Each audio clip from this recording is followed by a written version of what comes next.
దేవుని వాగ్దానం. సంఖ్యాకాండము 6వ అధ్యాయం 27వ వచనం.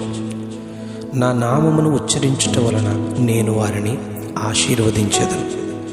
నా నామమును ఉచ్చరించుట వలన నేను వారిని ఆశీర్వదించెదను.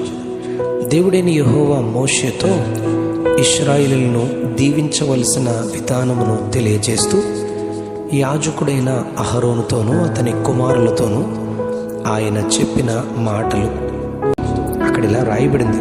మీకు క్షేమము కలుగునని ఒకరు హృదయ మూర్ఖతతో చొప్పున వారు నడుస్తూ ఉండగా మీకు కీడు కలగదని చెప్పినను అలాగున జరగదు.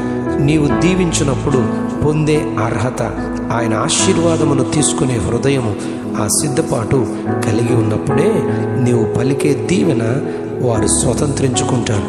ఈ మాట ప్రకారం ఆశీర్వాదాన్ని పలుకుతున్న సేవకుడు ప్రకటించే దేవుని హృదయంలో